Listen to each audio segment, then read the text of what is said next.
Пам-пам-пам. Видик. Мы приехали на хутор, мы бегли з Мінска як маглі. Мы ведалі, што вось на суботу, на нядзелю там тыпу абвясцілі, што будзе проста нейкі армагеддон, і мы ўжо ўсе справы як толькі маглі і ўжо хутчэй усё скончыць, усе гэтых сабак у машыну кінулі, все валізкі закінулі, все просто паехалі самае хутчэй на хутар. Але хутар ўсё роўна награецца, адчуваецца, што таму мы зараз усе гардзіны ўсё пазакрывалі, ўсё пазадзёргвалі вокны, каб ніяка сонейка, ні праменчык не праскочыў у хату, каб яна не награвалася. Фольгі няма там? Фольгой можна абшыць хату, караці, каб сонца адлюстроўвала прамяні сонечныя, але ёсць шанец, што падпаліш што-небудзь, хлеў які-небудзь. Што падпаліш, так, што-небудзь можа адбыцца, табу лепш, канешне, гэта будзе займацца. Вось, паелі халадніка з салам, ну, тыпу, халаднік халодны павінна, але нешта я паеў і сяджу і пацею. Пачаў пацець больш, чым да халадніка. Халаднік які, чырвоны? Так, чырвоны. Прычым, што буракі свае, ну, як бы... Хутарскія? Чуваюць. Ну, конечно. Ну, бацвінне так дакладна ўжо там сваё, ўжо все добра. Ось, так што такі сабе нават. Амаль напалову свойскі халаднік. Усім прывітанне, гэта 47-й выпуск Відзіка. Мы з вамі не бачыліся ўжо амаль 3 тыдні. З апошняга Відзіка прайшло. І, на жаль, выпаў такі час записывацца, калі на вуліцы стаіць самая спякота. Я сяджу у пакоі, які яшчэ і зачынены, каб нішто не замінала. Тут сонейка крыху. У вакно награе. Рудзі выбраўся на хутар, чуць з Мінска збег, але спадзяемся, што у нас атрымаецца запісаць гэты новы Відзік, таму што, ну, прыспеў ужо час, ужо як флагманскі прадукт. Ўжо. Павінен у нас, конечно, шмат іншыя прадукты выходзяць на Відзіку, але гэта не азначае, што мы павінны пакідаць, забыцца на асноўныя шоу. Так, размоўныя. За гэтыя 2 тыдні у нас, ну, прынамсі, мы бралі такі невялічкі адпачынак, але парабілі шмат нейкіх розных справаў. У нас дэбютавала кіназнічка, да нас далучылася плістачка, якая зараз будзе рыхтаваць 10-2 разы на месяц. Умоўна, мы пакуль што так прыкладна разлічваем, што будзе чаргавацца, па чацвяргах выходзіць тэхнавука і кіназнічка. Кіназнічка — гэта рубрыка, дзе плістачка будзе расказваць пра нейкія навіны кіно, серыялаў. Ужо 2 выпускі выйшлі. Яны пра серыялы першай паловы 2024 года і фільмы першай паловы 2024 года. Так, я ж сказаў, 4-го. Спадзяюся. Вось, на якія варта звярнуць увагі. Самае галоўнае, што выйшла у гэтым годзе, а таксама, што было перакладзена на беларускую мову і нават агучана. Таму не сароміцеся, заходзьце, шукайце на галоўнай старонцы нашага YouTube-канала. Ёсць там плейліст з кіназнічкай. Знаёмцеся, спадзяемся, што гэта сталая праца, сталая рубрыка, якая ў нас будзе выходзіць і надалей. Вось, таксама спадзяемся, што тэхнавука таксама вяртаецца. Раз на 2 тыдні мне будзе рабіць яе прасцей, чым кожны тыдзень. Таму спадзяюся, што вось так з плістачкай зможам чаргавацца і штосьці ў чацвер абавязкова выпускаць. Таксама зразумела ж, выходзілі без перапынку, я не ведаю, як па гадзіннічках, гульнявыя навіны. Рудзі іх там актыўна кожны панядзелак рыхтуе, і яны кожны аўторак зранку заўсёды ёсць на Відзіку. Гэта такая добрая традыцыя, дзякуючы якой канал яшчэ жыве, таму што вось калі б не было Відзіка падкаста, то, пэўна, гэтыя 2 тыдні перапынку яны былі даволі негатыўна адбіліся б на канале на Ютубе. Хаця, з іншага боку, Ютуб, пэўна, мне падаецца, да нас асабліва так і яму прабачце насраць яму проста на беларускамоўны контент. Так што алгарытмы не працуюць, нішто не працуе, так што як выходзіць, ну, тыпу, можна карыстацца ўсімі метадамі і гэта самае, яму да лямпачка нас не заўважыць. Это Так. па-першае даруй да мяне зараз ужо ідзе навальніца, я ўжо бачу ўжо пацямнела, так што я магу хутка пачаць адвальвацца. По-другое, нешта недавно была размова про тое, што ці дадаваць, ну так, недзе ў твітары размова про ці дадаваць рылсы на асноўныя каналы. Ну, беларускамоўны нехта там падняў гэта пытанне. Шорцы, знаеш, на увазе? На Ютубе, ці рылсы ў Інстаграме. Шорцы. Панавыдумлялі адно і тое ж рознымі назвамі паназывалі.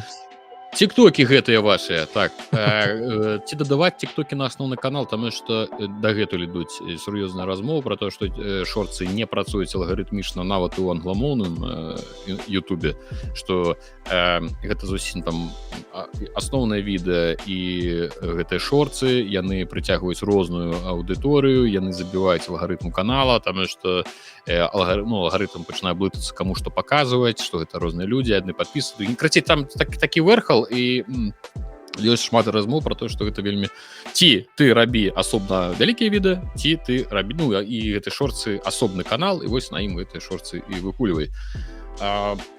І я спачатку падумаў, ну гэта размова пачалася ў беларускамоўным Ютубе у твітары, тыпу што рабіць, не рабіць, нешта пачалі выдумляць, потым якая розніца, рабі, все равно алгарытмы не працуюць, ты каналу нічого кепска не зробіш, таму што ён, в прынцыпе, алгарытм да лямпачкі, ёсць у цябе там кор, не кор аўдыторыя, кароткія, даўгія, ён все равно не ведае, каму іх паказваць, ён все равно не ведае, каму рэкамендацыі піхаць гэтыя відэа. І адзіным, па сутнасці, табе ці можа пашанцаваць, што сярод 100 рэкамендацый твайго відэа хаця бы адно трапіць больш-менш у тваю ЦА, то бок рускамоўнага беларуса, які больш-менш разумее беларускую мову. Вось так яно неяк можна сказаць. Калі ў яго трапіць, ён можа быць, зверне на цябе ўвагу. А так, беларускі глядач, ён нічым цалкам не адрозніваецца па сутнасці ад гледача з якога-нибудь Новгарада ці адкуль. Таму гэта алгарытмы не працуюць, можна не парыцца, можаце і рылсы, і шорцы, і ўсё, што знойдзеце, ўсё можаце пхаць.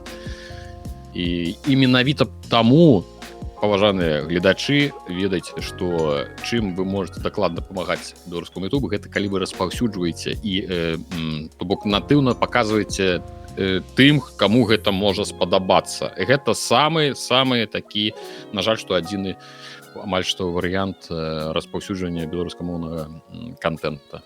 Вось, так што рабіце. Ёсць такая сітуацыя. Вось, дык што, відзік становіцца крыху большым, з'яўляюцца новыя рубрыкі. Тут яшчэ ўзнікала ў мяне ідэя зрабіць які-небудзь традыцыйныя стрымы па нядзелях, прытым пажадана кааператыўныя, таму што на аднаго чалавека, мне падаецца, не так цікава глядзець, калі кааператыве ты штосьці праходзіш, то гэта нашмат цікавей. Вось, і калі я проста ведаю, што шмат хто не глядзіць увогуле стрымоў, шмат хто калі глядзіць, то там дзесьці на твічы, а для Ютуба гэта пэўна такая. Ты ж і сам спрабаваў свой час на Ютубе, здаецца, стрыміць, але чамусьці Я паралельна стрыміў, але зараз у меня, в прынцыпе, просто няма такой тэхнічнай магчымасці. Ну, таму што у мяне не хапае інтэрнэта іншы раз просто для твіча за это. А каб пусціць адразу 2 потокі на 2 пляцоўкі, гэта, конечно, не з маім інтэрнэтам дакладна. Вось, таму мы яшчэ думаем пра якія-небудзь кааператыўныя стрымчыкі па нядзелях, але ўжо ж зразумела, спачатку разбяромся з тым, з чым ёсць, перажывём гэтую спёку, і потым ужо будзем глядзець, будзем штосьці спрабаваць запускаць. Напішыце ў каментарах, калі вам такая ідэя падаецца цікавай, ці будзеце вы такое глядзець, не будзеце. Насамрэч, пакуль, пэўна, не паспрабуеш, не даведаешся. Вось, трэба спрабаваць, а там ужо глядзець, таму што аўдыторыя такая, што яна пакуль ёй не пакажаш, яна яшчэ не будзе ведаць, што ей гэта патрэбна, і яе трэба навучыць гэта глядзець. Ёсць такія варыянты. Вось, давай тады, пэўна, пачнём ужо, пойдзем па нашых шоу-ноутах і пагаворам пра тое, што адбылося на мінулым тыдні. Ужо за ўсе 3 тыдні мы адлічвацца не будзем, раскажем толькі пра такое самае больш-менш цікавае, што адбывалася цягам апошняга тыдня, і адно з такіх гэта пакуль што у выглядзе чутак інфармацыя пра тое, што вось гэта вяліка разрэкламаю. Боже, які ў мяне вялікі твар на Я і гляджу, думаю, ну такі цікавая аператарская праца. Ведаеш, ты такі амаль каб адно вока было вялікае на ўвесь гэта сам, а я недзе маленечкі, яшчэ жонка недзе на заднім плане нешта ходзіць. Нейкая антыутопія крыху. Дык вось, калі вы памятаеце, на WWDC у гэтым годзе зусім нядаўна так, Apple прадэманстравала не толькі сваю новую аперацыёнку iOS 18 і macOS 18, яны таксама шмат чаго паказвалі, што тычыцца штучнай інтэлігенцыі, штучнага інтэлекта, як ён будзе ўбудоўвацца ў прадукты Apple. І вось у знанага аналітыка, інсайдера, які валодае часам такой інсайдерскай даволі інфармацыяй, што тычыцца Apple, Марк Гурман з Bloomberg, які там кожны тыдзень выпускае спецыяльную рассылку, так, паштовую рассылку Power-on, якая тычыцца Apple канкрэтна. Дык вось ён кажа, што значная частка ўсіх гэтых штучных інтэлектикаў, усіх гэтых функцый, якія нам дэманстравалі вось месяц таму Apple, яны з'явяцца на айфонах не раней, чым з абнаўленнем iOS 18.4, а гэта абнаўленне звычайна яны з'яўляюцца 4, яны выходзяць дзесьці на пачатку вясны, то бок лічы, што амаль 9 месяцаў яшчэ не будзе на iOS 18 вось значнай часткі тых функцый, якія дэманстравалі нам Apple. З таго, што пэўна ўсё ж такі выйдзе восенню з рэлізам iOS 18, калі рэлізнуцца новыя айфоны, адначасова рэлізніцца і iOS 18, і там хутчэй за ўсё будзе даступная інтэграцыя чата GPT, і будзе даступны новы графічны інтэрфейс Siri, але сама яна яшчэ не паразумнее настолькі моцна, як гэта нам дэманстравалі падчас прэзентацыі.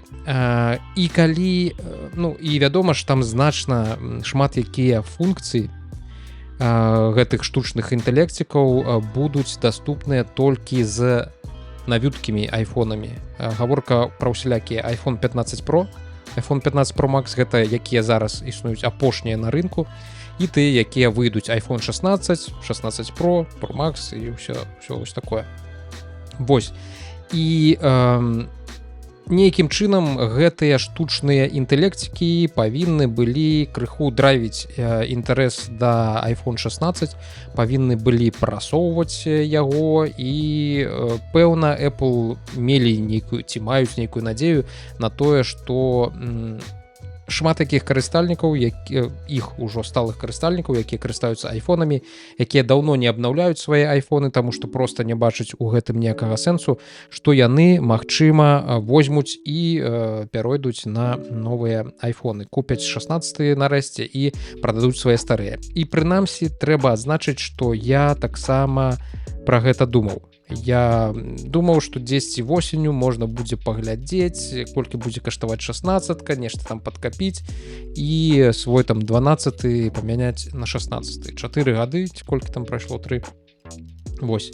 Але у звязку з тым, што існуюць вось такія чуткі, што раней, чым вясной наступнай, самая там пэўна галоўная і цікавая функцыі Apple Intelligence мы ўсё ж таки на айфонах не пабачым, то ўзнікае пытанне, а ці ёсць сэнс прама вось зараз, просто зараз да восені, да вясны у прынцыпе абнаўляцца і купляць гэтыя 16 iPhone. Для сябе я гэтага сэнса не бачу і пэўна разумею, што калі ўжо пойдзе такая справа, калі гэтыя чуткі ўсё ж таки будуць праўдай, то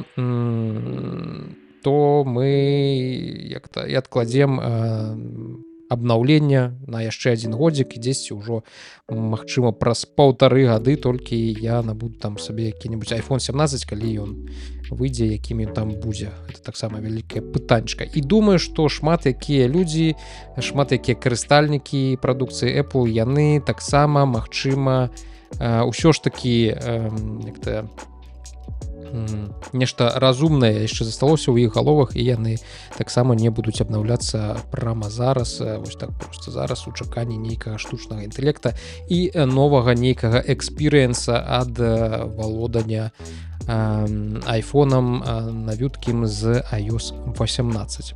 Вось, прынамсі, трэба адзначыць, што у адным з мінулых відзікаў, пэўна, у тым, які быў пра WWDC, я ўжо казаў, што ёсць верагоднасць, што шмат якія функцыі, якія там Apple прадэманстравалі, што яны ўсё ж такі будуць адкладзеныя, таму што, як сам Тім Кук казаў, мы не можам яшчэ быць, мы не можам гаварыць на 100%, што нашыя гэтыя штучныя інтэлектікі не будуць блюзніць, не будуць там бочку арыштантаў вам выдаваць, просто хлусню нейкую. І Apple увесь гэты час да вясны, пэўна, будуць намагацца зрабіць іх максімальна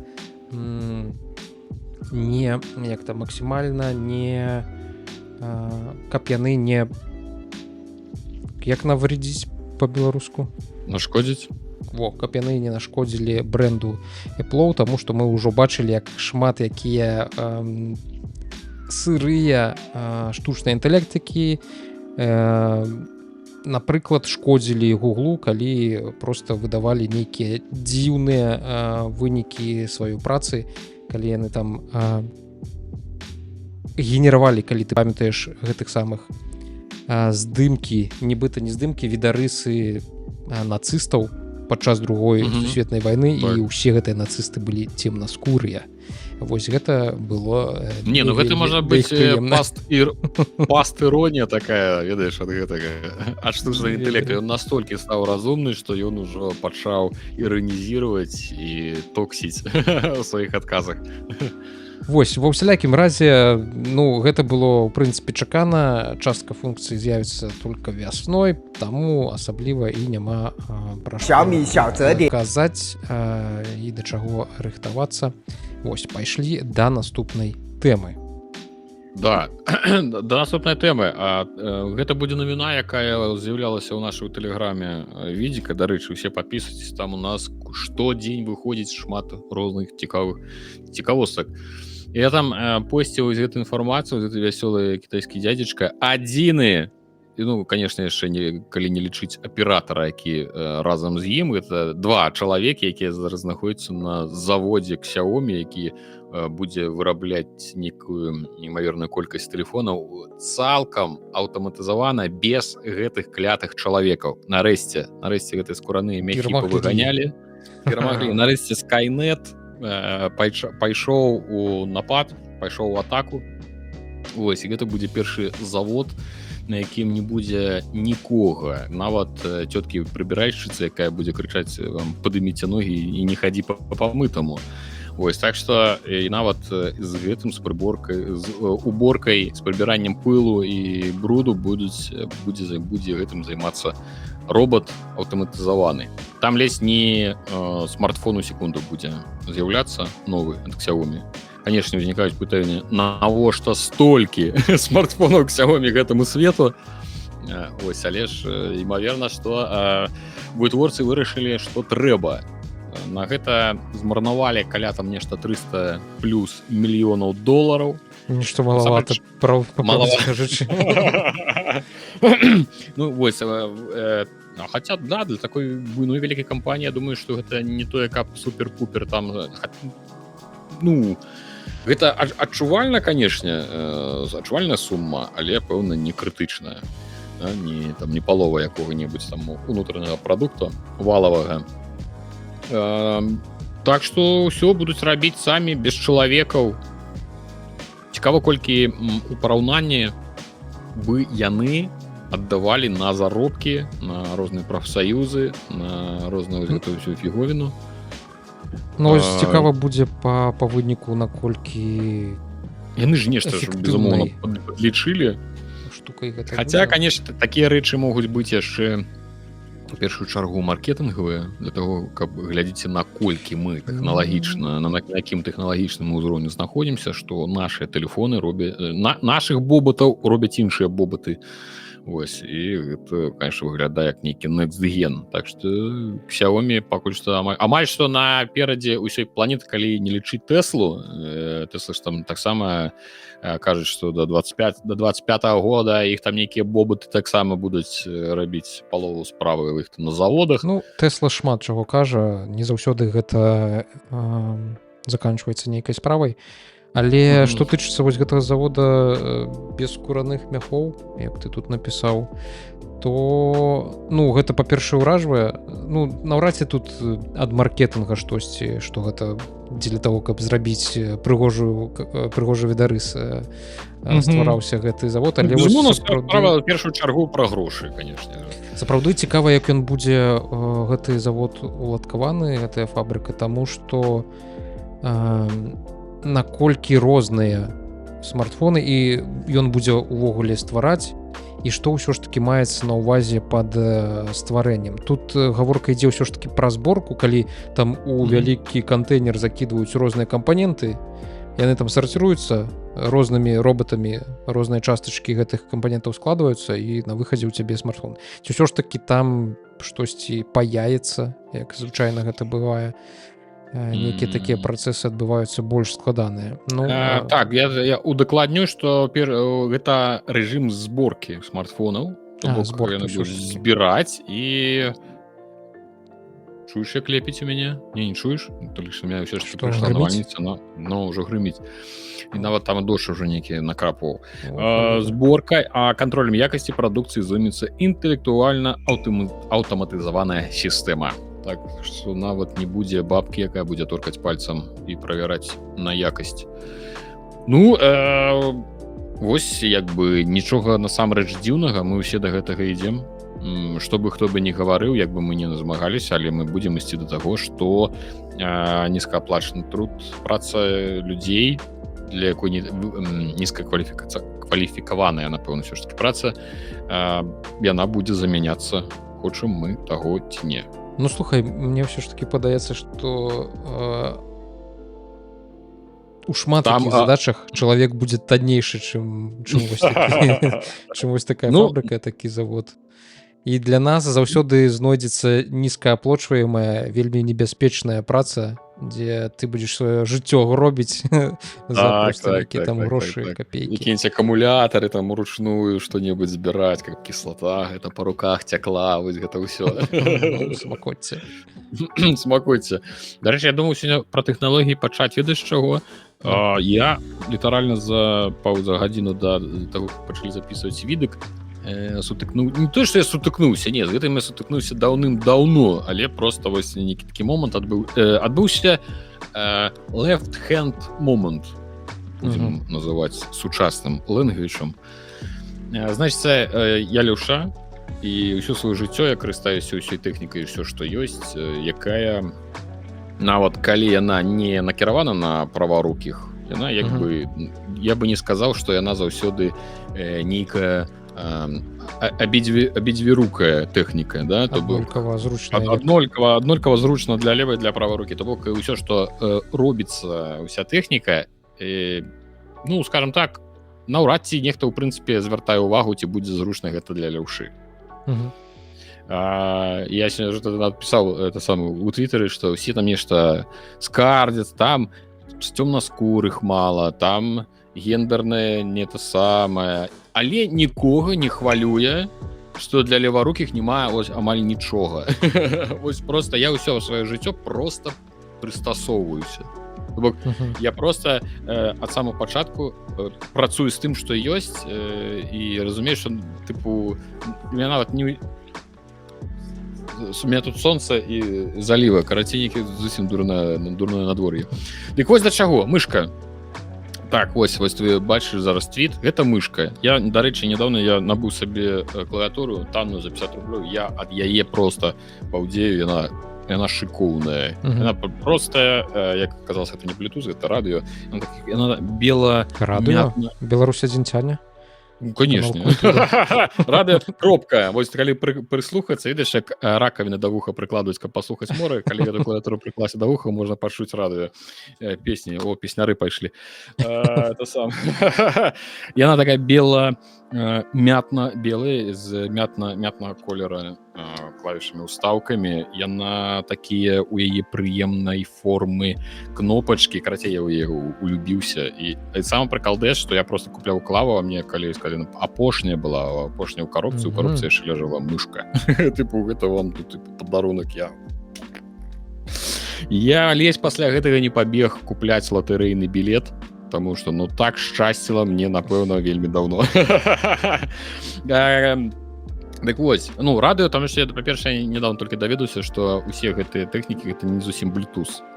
Тыпу, у гэтай пімпачкі, якія даюцца у камплекце разам з гэтай тэхнікай, гэта не Bluetooth тэхніка, гэта радыё, тыпу, 2.4G wireless combo. Во. То бок яно ад Bluetooth працаваць, як я зразумеў, не будзе. Без этой пимпочки. Ось, то меня потлумачили, что это розница, что это все ж таки радиотехника. Ось, век живи, век вучыся. Дык у чым праблема? Мышка. Самая звычайная мышка. Нічога такога. Але у яе, ось, яна зроблена просто як мышка для любого, як звычайна для правой руки. Ніхто ніколі ў сваім жыцці не задумаўся о том, што леварукі можа трымаць гэту мышку.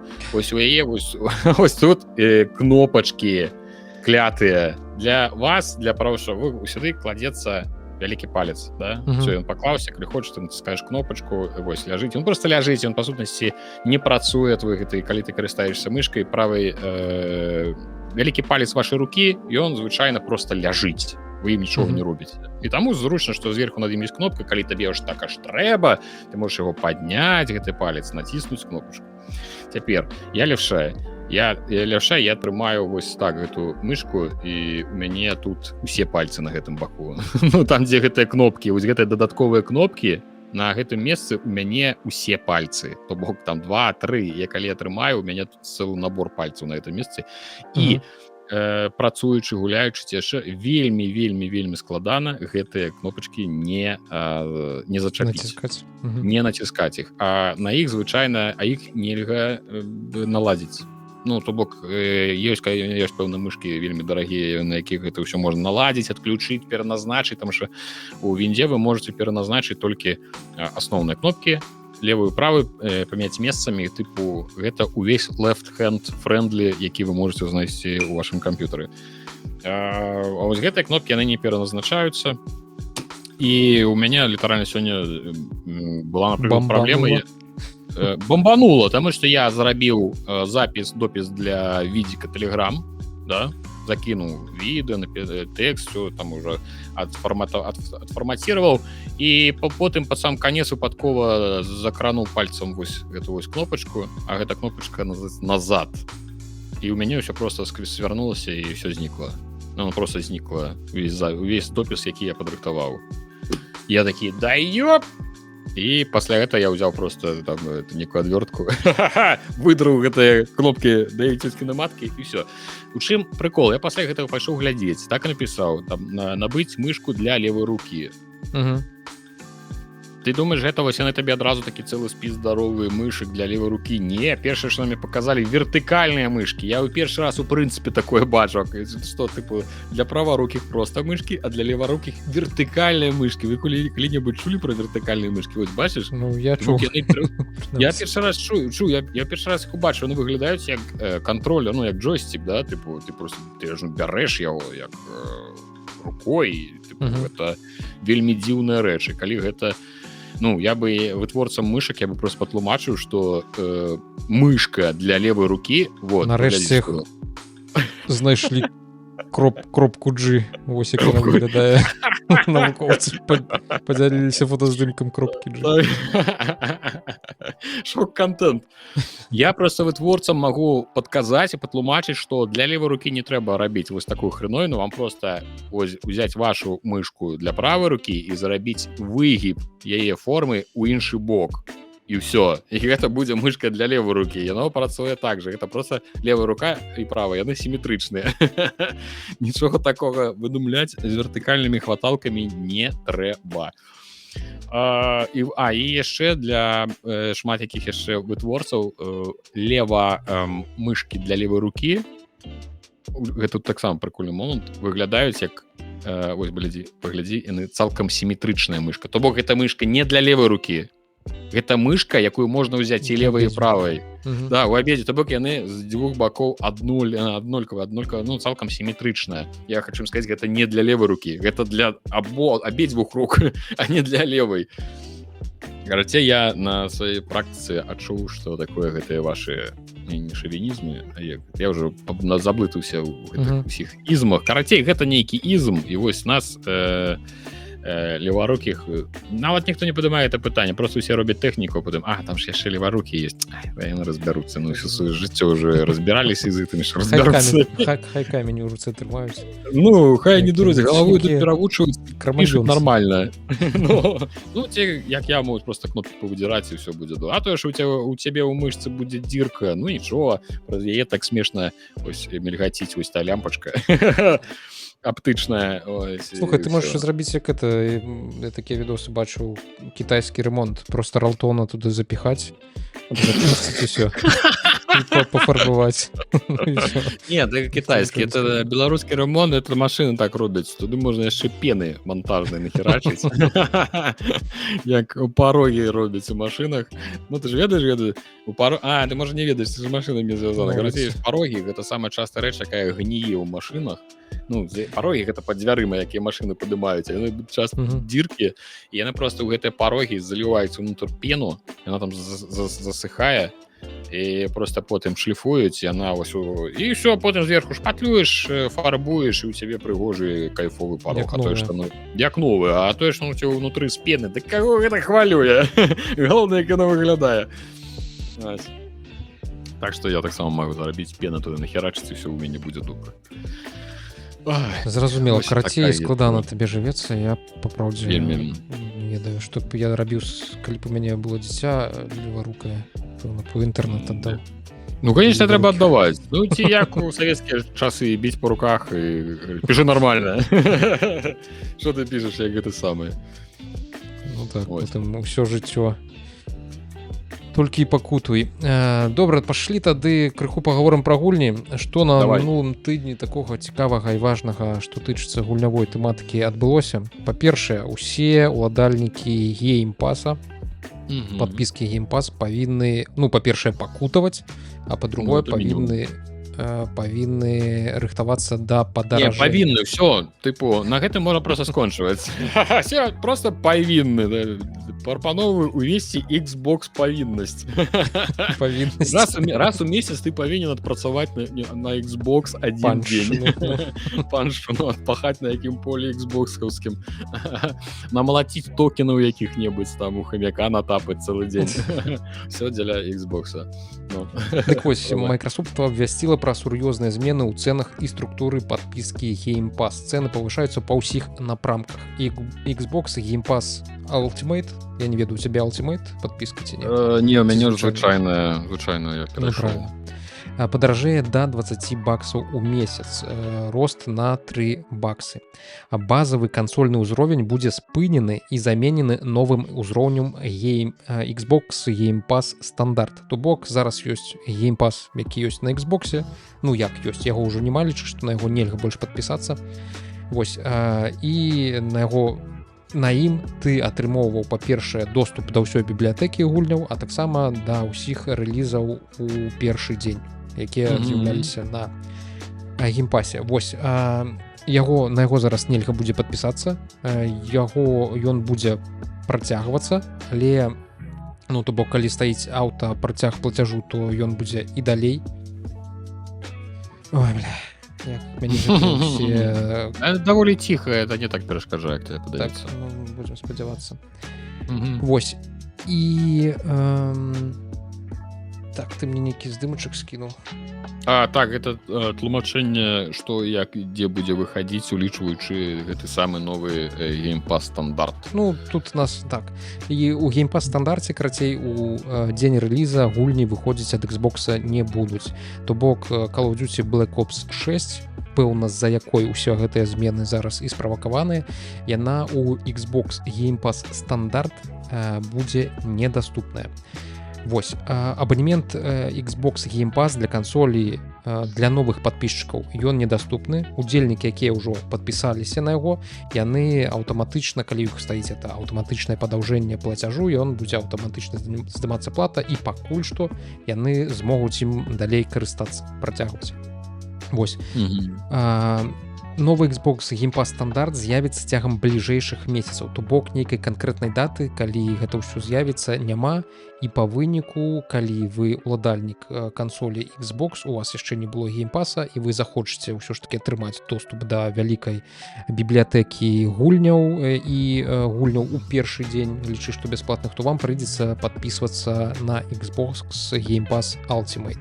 А гэта $20 на месяц, гэта значна даражэй, чым звычайная стандартная падпіска, якая, калі я не памыляюся, не памятаю, тут ёсць цана ці няма, гэтай цаны, яна каштавала там штосьці каля 10, не 10.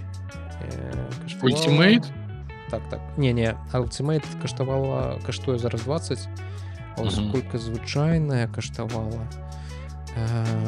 Карацей, на жаль, у мяне зараз няма гэтых лічбаў. Ну, тут показывае, што ПК Game Pass, ён просто там 12 долларов. 11, здаецца. 8. Карацей, варыянтаў зараз няма. Падпісвацца для кансольшчыкаў толькі на Xbox Game Pass Ultimate. Microsoft не паведаміла, колькі часу спатрэбіцца для таго, каб яе вялікія first-party гульні або іншыя рэлізы першага дня перайшлі ў каталог стандартнага ўзроўня. То бок, адзіны надзейны варыянт, каб на кансолі атрымоўваць у гульні ў першы дзень, гэта Game Pass Ultimate, які будзе каштаваць $20, той час як стандарт будзе каштаваць $15. Розніца ў $5, зразумела, здаецца, не так ужо і шмат, і гэта такі спосаб крыху справакаваць і купіць усё ж такі Ultimate, калі вам увогуле патрэбная гэтая падпіска. Ну, ці нарэшце набыць сабе ПК, купіць ПК Game Pass і таксама гуляць у нармальныя гульні ў дзень у дзень. Они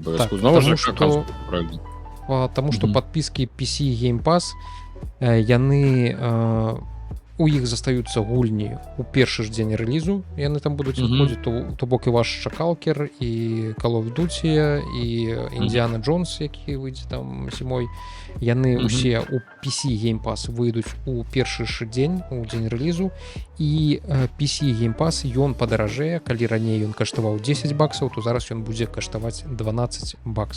Я думаю, што ні халера не 10 каштаваў. Я ў мінулы раз ужо плаціў нешта каля 11-12. Так што то самае. Ну там рэгіёнаў, конечно. Пра што ты набываў? Праз каго?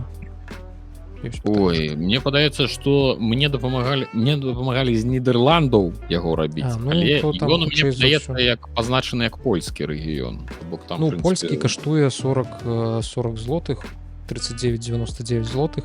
Зараз калісь там у бліжэйшы час, карацей, ён падаражэе да 48. Здаецца, з сярэдзіны верасня, з 12 верасня гэтыя змены ўступяць у сілу, і польскі геймпас будзе каштаваць 48 злотых, а гэта якраз такі прыкладна $12 і будзе. Раней гэта было прыкладна $10. Вось. Ну і ў астатніх рэгіёнах прыкладна таксама на $2-3 цэны зменяцца на гэта ўсё. Вось. І у мяне была падпіска, але так як я апошнім часам вельмі рэдка ўсё ж такі не хапала часу на тое, каб пагуляць, я ад яе адмовіўся. І вось калі ўжо там па восені, калі будзе выходзіць Stalker 2, яе зноў можна будзе набыць. $12 гэта яшчэ больш-менш. З гэтым можна жыць. З Ultimate за $20 ўжо набыць Stalker ці і пагуляць у Stalker. Хаця Stalker не такая дарагая, яна там, дарэчы, неяк AAA гульня будзе прадавацца, што нешта ці 30 ці $40, нешта такое будзе. Прынцыпе, за 3 месяцы Xbox ты сабе Чакалкер пакрыеш, а калі яшчэ і Call of Duty выйдзе, якая так будзе каштаваць каля 70, напэўна, $, ну, конечно, вось табе Stalker і Call of Duty год амаль адбівацца будуць. Ну, магчыма. Вось такія непрыемныя навіны, і пэўна мне штосьці падказвае, што гэта толькі першае падаражэнне. Мы яшчэ ўбачым шмат якіх цікавых навінаў ад Microsoft, калі яны ўсё ж такі распробуюць на густ вось гэты прыемны, ну хаця яны і так ужо ведаюць гэты звон капеек манетачак, то я думаю, што яны будуць і далей падвышаць цэны. Усё ж такі гэта кампанія, гэта карпарацыя вялікая, это Microsoft зараз больш плотна, больш шчыльна ўзялася за Xbox, ім ужо бухалі гэтулькі дзясяткаў мільярдаў баксаў, і зараз сочыць за ім больш старанна. Таму чакайце, што вось гэтыя карпаратыўныя эфектыўныя менеджеры будуць больш эфектыўна з вас дабываць грошыкі і з тых студый, якія яны накупілі цягам апошніх гадоў. Вось гэта асноўнае, што трэба ведаць пра Game Pass і яго цану. Ну што сказаць, ну так, дык так, ну што я могу зрабіць. Я пакуль ад Game Pass адмаўляцца не буду, таму што ўсё ж такі ў ім іншы раз з'яўляюцца праекцікі, якія могуць зэканоміць мне нейкіх пару долараў, каб это самае. Так што для мяне пакуль што мінімум, да, вот як для блогера, гэта такая вынаходачка добрая. Па восені, я думаю, табе яшчэ гэта будзе зручней і карысней. Вось. Гэта яшчэ будзе, літаральна секунду, это яшчэ будзе зручней і карыснейш, таму што я адразу ў Day, напрыклад, на той яшчэ і гуляць не буду, таму што не будзе такой, там жа ж выйдзе те самы малпы мае выйдуць, те самы кароль малпаў выйдзе ў жніўні 20-го. Марыны ў верасні. Марыны, то бок на ўсё гэта трэба будзе выстачыць грошы, а тут як бы чакалкер, не той, щоб я яго чакалкер, гэты чакалкер, але ж усё ж не паглядзець, але ж трэба як бы хоць мінімум паглядзець, што гэта за яну. Вось, і просто заплаціць не хочацца. Call of Duty за 5 гадзін сюжэткі, таму што я ў сецевых не гуляю зусім, але сюжэтку я бы паглядзеў, ведаеш, яна такая, ну як баявік, як ты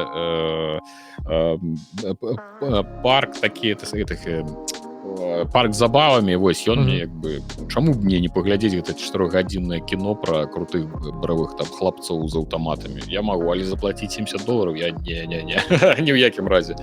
Конечно, ўсё калі на восень выходзіць толькі гульняў і грошы на іх марнаваць, ну як. Мы не такія багатыя. Мы не такія багатыя людзі. Хто такі Эміо? Гэта пытанне, які задае табе трэйлер на канале Nintendo UK у хэштэге Who is Emio.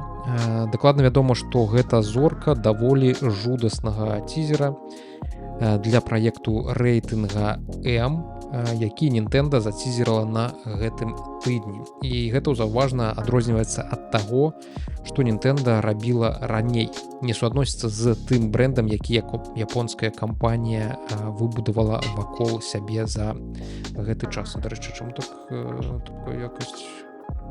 Гэта стылізаваная якасць. Добра зрабіла. 10 шакалаў з 10, нормально. Так. Гэта 15-секундны тизер з хэштэгам Who is Emio і папярэджаннем пра тое, што відэа змяшчае сцэны, якія могуць выклікаць непакой у некаторых гледачоў. Насамрэч я паглядзеў, не сказаць, што гэта штосьці такое прям ужо зусім жудаснае. Я думаю, што за апошнія 4 гады мы прызвычаіліся да больш страшных рэчаў, чым мужик у картоннай коробцы на галаве з усмешкай. Не, ну это хоча папярова пакет нейкі. І паліто, конечно. Ну, паліто так, жудаснае сапраўды. На працягу некалькіх секунд у гэтым трэйлеры просто нічога не адбываецца, потым у гэтым святле з'яўляецца гэты мужчына з папяровым пакетам на галаве. Так. Не, я просто хотел сказать, что это такая даволі...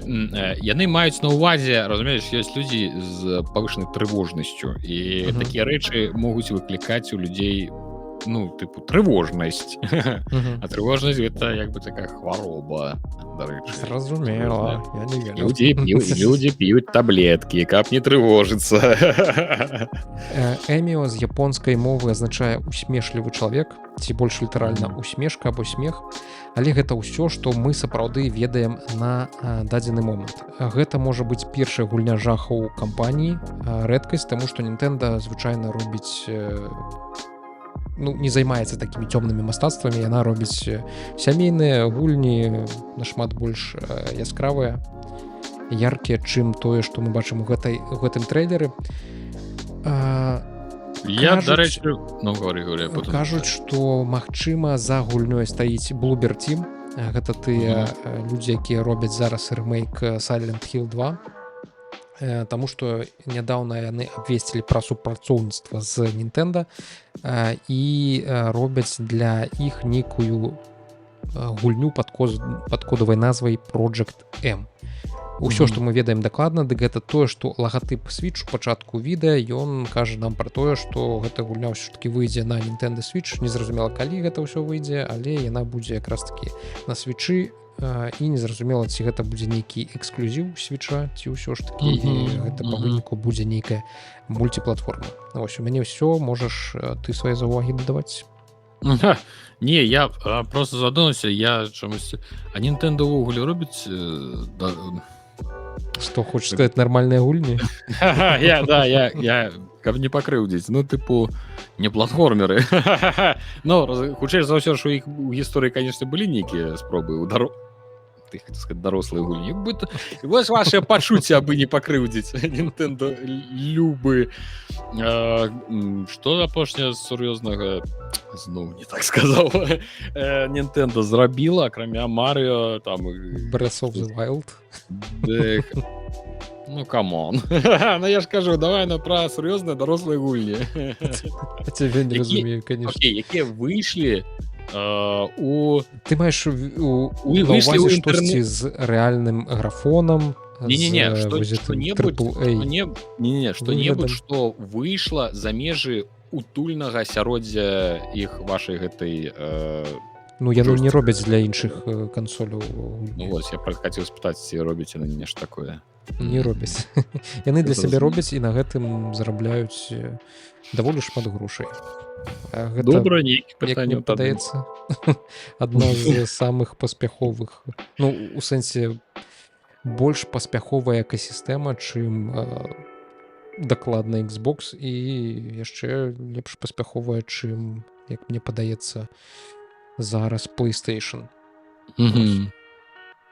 Тады нейкія пытанні, але гэта проста гульня выглядае крыху інакшай, чым мы прызвычаіліся. Я мала знаёмы з гульнямі Nintendo, я прызвычаюся бачыць ад Nintendo адразу нейкія разнакаляровыя весёлыя нейкія шпунькі-бунькі бегаюць і весяляцца, вось, а тут нейкі дзядзька і даволі так рэалістычна ўсё выглядае, нейкі хорар, сапраўды Nintendo.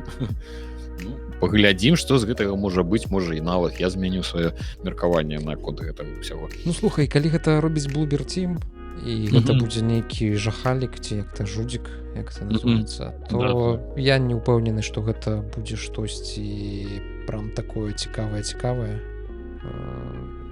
Таму што калі б гэта рабіла Nintendo самі унутры.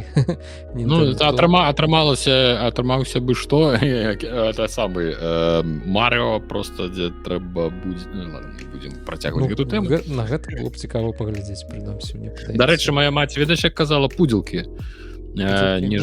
Пудзілкі. Яна, калі глядзела, што мы з братам гуляем за камп'ютару, два тыпы катэгорыі гульняў. Яна казала, ці мы зноў нейкіх сваіх тараканаў па экране ганяем. Гэта на пра Warcraft, дарэчы, ты гаварыла, што мы ганяем нейкіх тараканаў па экране. То ж, бачыш, там нейкія шмэбзікі бегаюць туды-сюды.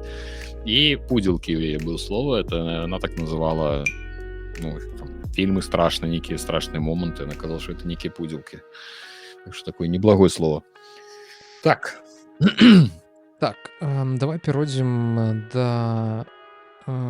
Давай перайдзем да Invincible, калі ты не супраць, а потым уже паговорым пра астатнія. Недавно, давай, пра Invincible. Гэта, значыцца, я думаю, што шмат хто з вас ведае, гэта такая гульня нядаўна яна выйшла менш за год таму, падаецца ў лістападзе мінулого года пра паводле твора Станіслава Лема, але як бы паводле там зусім яна да твора ў прынцыпе не мае Па матывах. твора. Па матывах яна гэта прыквел падзей, якія адбываліся ў кнізе непераможны Станіслава Лема.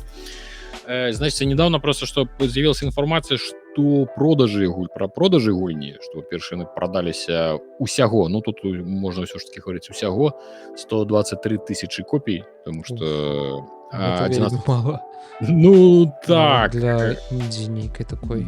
Ну гэта конечно не інды, але ну для сюжэтнай гульні, для гульні, якая як бы в прынцыпе карцей могла яна прадацца нашмат лепш, канешне, але напэўна ўсё ж таки яна адпужвала сваёй канцэптуальнасцю, можа быць нейкім адсутнасцю вялікай адсутнасцю геймплея, можа быць стылем, не ведаю, але ну мне она зайшла, мне она зайшла, она мне вельмі спадабалася, она такая сюжэтная, як па кнізе, все, ну не як па кнізе, як ты як кнігу чытаеш, толькі глядзіш. А там геймплей гэта тупалка у сэнсе як-то. Нет, ну, геймплей там, по сутнасці-то і нема, можна так сказаць. Да, ты там ходзіш, ты ходзіш, ты карыстаешся, тупаеш, ты карыстаешся рознымі там прыстасаваннямі, прыладамі, якія ў цябе там ёсць, нейкія лакатары, нешта такое. Ты можаш размаўляць з людзьмі, можна нават выбіраць розныя там дыялогі, ёсць некалькі канцовак. Это сюжэтная тупалка. Ходзіш і даведуешся нейкія новыя цікавыя рэчы, глядзіш на прыгожыя краявіды, фантастычныя, навукова-фантастычныя. Прадалася яна хрэнова, тым больш, што 123 тысячы. Мы можам зрабіць высновы, што выдавец 11 біт студыо незадаволены, таму што там літаральна праз пару тыдняў пасля па рэлізе яны ўжо былі гаварылі, што прадаецца на хрэнова. Але трэба знаць, гэта такія гульні, якія могуць і праз 10 гадоў прадавацца. То бок там усё ж таки ўсё роўна робіцца упор не на нейкія сучасныя там тэхналогіі, а больш на вось гэта атмасферу, на тых геймераў, якія такое любяць, як бы гэта не гучала. Так што яна, ў прынцыпе, яшчэ доўгі час будзе прадавацца. Не сезонная гульня.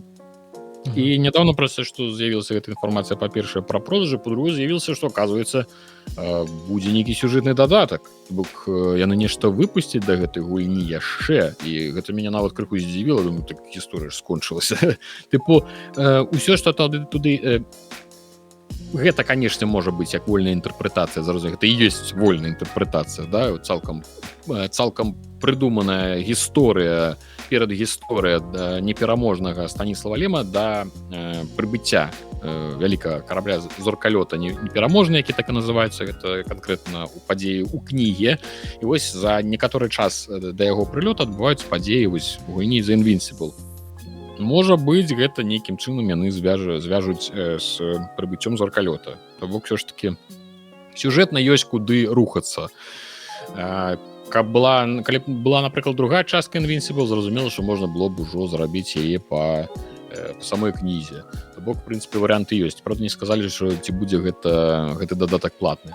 Па-другое, што яшчэ там быў такі момант, аказваецца, ну, як гэта звычайна бывае сюжэтнымі гульнямі, ты я прайшоў, ты пра яе забыў, і як бы ты ўжо не звяртаеш увагі, да? Гэта ж не сісіка нейкая, не стратэгія, табе гэтыя ўсе апдейты, як бы да лямпачкі, што там можна апдейціць. Гульню прайшоў, і добра. Вось, аказваецца, быў апдейт тэхнічнай, што шмат хто быў незадаволены хуткасцю хады галоўнай гераіні. То бок тиктокеры гэтыя сабраліся, кажуць, нешта ў вашай гульні занадта чалавек ходзіць як чалавек па хуткасці. Ну, мы паспяваем засумаваць. Мы заспяваем засумаваць, разумееш, тыпу, у мяне 10 секунд на праходжанне гульні. Я, тыпу, ці хіба я свайпну? Зараз на наступны ролик, ці давайце хутчэй мне, падайце варушняка, гульню. Карацей, яны паскорылі хуткасць хады галоўнай гераіні. Там нешта далі выгляд ад трэцяй асобы, калі ездзіш, там ёсць гэты... Чакай, есть месяцаход, есть марсаход, планетаход. Да, дадалі гэты самы трэці выгляд ад трэцяй асобы планетахода, нібыта нейкі GTA, там, карацей, нешта нейкіх плюшак нададавалі, я думаю. Ну, людзей як бы можна зразумець, да, тыпу, што яны сапраўды людзі, які не знаёмы з гэтым усім, якім гэта атмасфера да лямпачкі, яны проста ўключаюць гульню і там нешта ходзіш, нешта яшчэ марудна не ходзіш, тыпу, фу, што за гаўно. Вось я калі не на секунду ніколі не ўзнікала ні на секунду жадання пайсці хутчэй. Ну ты ж ходзіш, а што яшчэ рабіць? А як я павінен хадзіць? Ну тыпу, людзі так ходзяць, ну welcome to рэальны свет, што я могу сказаць. Карацей, я крыху такі не люблю такія рэчы, тыпу, сабраліся такім, ой, ходзіць не так яшчэ, хутчэй трэба, мне не падабаецца, я сумую. Ну так не ведаю, ну што, я гуляю іншыя гульні, што я могу тебе сказаць. Знаеш, гуля не для цябе. Всё, дед побухтел. Так што, чакаем. Ой, а калі ж это... Не напісалі, калі гэта сюжэтны дадатак, калі ён будзе. Ось, так што, ў прынцыпе, гэта цікава, я бы нават паглядзеў, што яны ж там такого цікава дадуць. Канечне, гэта хутчэй за ўсё будзе плата. Ну, ў прынцыпе, пра Invincible у мяне ўсё. Ты адключыў мікрафон, таму мы... Кажу, добра, давайте падзелімся сваімі ўражаннямі ад таго, што мы зараз гуляем. Давай. Не сказаць, што гэта атрымоўваецца неяк з вышых эфектыўна і хутка. Я ўжо табе пісаў, што я там я неяк зайшоў у свой стым, паглядзеў, калі апошні раз гуляў, мне там было 5 ліпеня, а ўжо там было 12-го ці якога я такі... Пра ліпень у нашым узорце ўжо трэба гаварыць, якога года? Гэта дата, 25-го з'езда КПСС. Вось, і зараз я пакрысе гуляю у Kingdom Come Deliverance, першую частку, таму што ў гэтым годзе павінна выйсці другая частка. Першую частку я ўжо пачынаў гуляць на старце, калі гульня толькі-толькі выходзіла. Гэта было ў 2018 годзе, здаецца, дзесьці, і ў нейкі момант зусім недалёка ад старту я яе закінуў. Дакладна не памятаю чаму, таму што ў мяне і ПК, пэўна, тады яшчэ быў не надта моцны, ён даволі дрэнна працаваў з ёй, а яна была такая забагованая, дрэнна аптымізаваная тады на старце. Вось, і зараз я ў яе вярнуўся з больш моцным ПК і атрымоўваецца гуляць васалей. І я хочу сказаць, што я проста ў гэтую гульню закахаўся. Яе ёсць за што крытыкаваць. Яна дагэтуль у яе ёсць, хапае багаў, і ёсць нават багі такія сюжэтныя, калі ў цябе квест багуе, і табе проста даводзіцца загружацца дзесьці там на паўгадзіны назад, каб у цябе разбагаваў тэст, і ты змог квест, і ты змог гэты квест усё ж такі нейкім чынам прайсці. За такія рэчы пасрацца насамрэч трэба даваць. Так. Вось.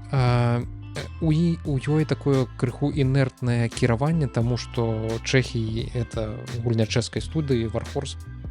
Чэхіі намагаліся рабіць яе такой сімулятарам, нібыта сімулятарам халопа, не халопа, сына каваля, карацей, сімулятарам нейкага рыцара, найміта у сярэднявеччы. І тут анімацыі усе такія максімальна зробленыя падобнымі да рэалістычных, і таму яны крыху такія запаволеныя, інертныя, ты там не адразу спыняешся, ты там на коня сядаеш павольна, ўсё вось такое. І нават калі ты там бяжыш, таксама ёсць вось гэта нейкая такая інертнасць ва ўсім гэтым. У Red Dead Redemption то же самое сустрэў, там тоже там ходзіць, паварачваецца, нема такого, што рэзка там лева-права стаў, ідзеш, такое не. Яны вельмі так замарочыліся гэтымі самымі рэалістычнымі анімацыямі, і вось з гэтага вынікае тое, што крыху такая кісельнае кіраванне ва ўсёй гульні. Вось, але яна скарыла маё сэрца, па-першае, баёкай, яна тут зусім нестандартная. Гэту баёку трэба вывучыць, ёй трэба нейкую гадзіну часу, не гадзіну, паўгадзіны часу удзяліць, каб навучыцца гэтым самым блокам, каб навучыцца адбіваць удары, якія ў цябе ляцяць, каб вось з гэтай 5 бакавой сістэмай удараў быць ужо як-то сам-насам. Типу прасцей пайсці на вуліцы каму лыч трэснуць чым навучыцца да у гульні гэта рабіць Не, гэта насамрэч лёгка, просто яно незвычайна, гэта непрывычна для цябе, яно не так як карацей не казуальна, скажем так, да? Ну, Типу, так, не так, так. націсканне адной кнопкі. але яно і ты атрымоўваеш ад гэтага кайф. Ну і зразумела ж, атрымоўваеш кайф ад таго, ад усёй тых даспехаў, якія ёсць у гульні, як табе з імі трэба абыходзіцца, што яны там могуць быць забруджвацца, у крыві могуць быць. Ну, карацей, гульня цікавая, я зараз у яе закахаўся, больш за ўсё мне падабаюцца квесты, таму што такога ўражання ад квестаў я не адчуваў з часоў, пэўна, магчыма, ведзьмара. Таму што вось зараз тое, што на экране гэты момент, гэта мы прыехалі ў вёску Ужыцы з мясцовым ксяндзом пагаварыць, каб ён яму спавядаўся, карацей, адзін з бандытаў, якога мы шукаем, але гэты бандыт яго забілі, і ксёндз гэта лічы, што апошні, хто з ім размаўляў. А ксёндз, ён там сам з шляхетнай сям'і, ён там малодшы сын з шляхетнай сям'і, ён у свой час добра так умеў куралесіць, і вось вы ў нейкі момант з ім напіваеце да таго, што ён рыгае з вежы касцёла, вы ўсю вёску будзеце гэтым самым калакольным звонам, вы даеце ў лыч местнаму гэтаму старасці, таму што вас выкідваюць з карчмы, калі вы толькі там узяліся ў ёй тусавацца. Ну і потым ты просто прачынаешся нібыта ў нейкім полі, тут ёсць пахмелле і ап'яненне, у цябе там камера шатаецца, вы удвох з ім прачынаецеся і такі, ой, гэта быў такі неверагодны, ну тут яны яшчэ сексам займаюцца, канешне, вось гэта быў неверагодныя прыгоды. І далей таксама такі імерсію сім. Ну, слухай, лічы, што так. І іншыя квесты, яны таксама нестандартныя, нават калі табе штосьці стандартнае паручаюць, там, напрыклад, знайсці каня. Як смешна яны ідуць. Я ж адчуў вайбу, як гэта раней сапраўды было, такі накідаўся, ой-ой-ой-ой. Ну так, гелікоптер. Вось. І квесты яны нестандартныя, там табе нават калі могуць сказаць, што трэба знайсці каня, якога страцілі, ты адпраўляешся ў месца, дзе гэтага каня страцілі, і ці па якому-небудзь навознай кучы пачынаеш разумець, куды ён мог уцячы, гэты конь, ці просто у цябе ніякіх няма адзнак на карце, на мапе, ты просто ідзеш там да мясцовых жыхароў, дзе хто ёсць, пытаешся, ці бачылі яны што-небудзь такое. 100% імерсію сім тады з паглыбленнем, з варыятнасцю. Не вельмі хуткая, тут хапае, канешне, не для кожнага, пэўна, такія квесты, таму што яны умеюць раздражняць, калі ты просто не ведаеш, што рабіць, і там трэба лезці ў інтэрнэт, каб зразумець. Ну тут вось працягам гэтай іх папойкі будзе квест, калі нам трэба на імшы святой выступіць з гэтым самым, з дакладам, умоўна выступіць з прамовай з нейкай. З прамовай, так. Вось, і там ты ўжо падбіраеш словы, якія ты там хочаш сказаць, ну, даволі цікава. Карацей, я вельмі моцна кайфую ад Kingdom Come Deliverance, ад першай часткі. Яна, бачна, што яна 2А, гэта не AAA, тут ёсць багі, тут ёсць тое, што выдае ў ёй вось гэтую абмежаванасць бюджэта, што яе рабілі Чэхіі, таму што там персонажы могуць просто стаяць, нічога не рабіць, ведаеш, як у якім-небудзь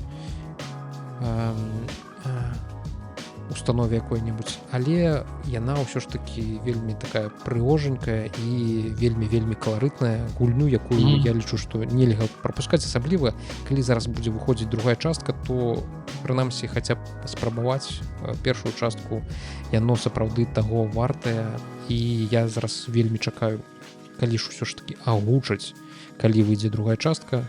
Ёсць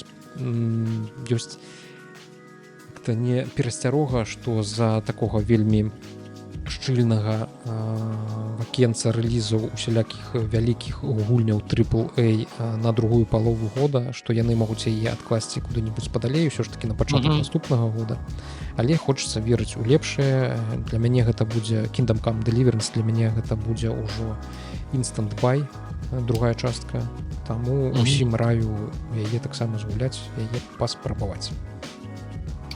Ось. І там, дарэчы, ёсць чэшская агучка, можна крыху і чэшскі свой практыкаваць, калі ён у вас ёсць, конечно. Стердлик, блядь, я забыл, как он там называется. Стердлик, это булка, это их смачная. Крушеная, они там продают тебе повсюль. Так, слухай, ну вось ты сказал про Kingdom Come. Яна у мяне ўвесь час, ось лунае недзе, лунае каля вуха, а я ўсё ніякую і не магу пагуляць. І вось апошні раз, калі у мяне зараз нейкі гейм-крызіс, тому што я заўжды не возьмуся ўсё нешта, ці то не тое, ці нешта не так, ці нешта... Лета, это ўсё спекота, нейкія гульні не гуляюцца. Я ось все глядзеў на Kingdom Come, і наш тым больш там і на зніжках, там яе можна ледзь не купіць за там умоўна там пару долараў, яна прадаецца. Ну так, яна зараз танна. Да, так, беларускім стыме, дарэчы, яе няма. І дадаткаў, зразумела, што таму я не мог купіць. Я вось гуляў у тую версію, якую купіў. Дакладней. Даўно. Так, купіўшы яшчэ ў 18 годзе. Дарэчы, цікава. А ці... Звета ты інвестыцыю зрабіў, а? Калі багафіксы выходзілі, яны... для мяне доступныя ці не? Ну, конечно, яны ж аўтаматычна неяк там абнаўляюцца, павінны. Ну, тыпу, на ўжо ўстаноўлен. Ты ж грошы ўжо заплаціў, они ж это самае, ж не могуць на цябе так просто ўзяць і кінуць. Дык і ж самае, што я хацеў, я ўсё гляджу на яны гляджу. Яна ўжо і дадаў сабе ў віш-лісты кожны раз, як зніжка, гэта з $5 до 3, умоўна, это зніжкі. Кожны раз і ўсё хожу і не магу зразумець, чаму я дагэтуль яшчэ не ўзяў. Я не ведаю, гэта імаверна тое, што не паддаецца ніякаму тлумачэнню лагічнаму, чаму я не магу дагэтуль пагуляць, улічваючы маю любоў да РПГ, да ўсякіх сярэднявечных прыколаў, вось гэта і фэнтэзі, не ну, там хоць фэнтэзі, зразумел, там няма, там ўсё ж такі рэалізмус, да, у Kingdom Come, але ж ўсё роўно я не магу зразумець. Ну, слухай, табе да Вуконга яшчэ колькі? Месяц цэлы? То бок ты лічыш, што я магу паспець. Ну вось, я вырашыў, што а чаго траціць гэтыя пару долараў, калі можна не траціць пару долараў, гэта ж такі. І вырашыў паглядзець, а што прапановвае нам святы геймпас. Святы геймпас прапанаваў мне тую самую гульню, дарэчы, я бы не ўзяў, каб ліп ты калісьці пра яе не сказаў. Ну так. Ты ж тады калі некалькі відзікаў таму, можна так гаварыць, ты распавядаў пра War Tales, да, вот эту гульню пра наймітаў, ці не наймітаў, ці бандытаў, хто там ўсё залежыць ад перадгісторыі, якую ты выбіраеш. Ну, карацей, ад банды гэтых нейкіх там дзедзюкоў, якія там шоргаюцца цэлай бандай, і гэта я пакуль што не зразумеў, як і вызначыць жанр гэтай гульні, гэта ці то ну, і гэта і ролевая гульня, таму што адыгрыш ідзе, і ну, там шмат варыянтаў таго, да, тыпу, кім ты сябе ставіш, як ты будзеш праходзіць гульню, ці ты там будзеш злачынец, ці ты будзеш там добры чалавек, там шмат варыянтаў. Таксама гэта некая стратэгія, таму што там у цябе ёсць банда, там і заробкі трэба плаціць, і выжывач, таму што трэба і есці ўвесь час і адпачываць. Ну, карацей, там усё шмат усяго. Апгрэйдзіш лагер, апгрэйдзіш лагер гэты апгрэйдзіш увесь час. Іх прафесіі. Вось у цябе прафесіі ёсць, у мяне я спачатку думаў, што я быў упэўнены, што там усяго максімум можна 8 гэтых я хацеў сказаць это слово, не буду говорить. 8 гэтых чэбзікаў можна сабе ўзяць у банду, да, і я думаю, вау, ну, тыпу, і адначасова 8 чэлікаў будуць біцца, ну, там, калі адбываецца бойка, то гэта просто нейкая невялічкая лакацыя, ўсё па квадратах, ну, класічная такая изометрычная я забыл, как это правильно называется, просто с головы вылетело. Партыйная РПГ, ну, типу, што у вас ёсць партыя, вось розныя там ёсць профы, Final Fantasy, крацей.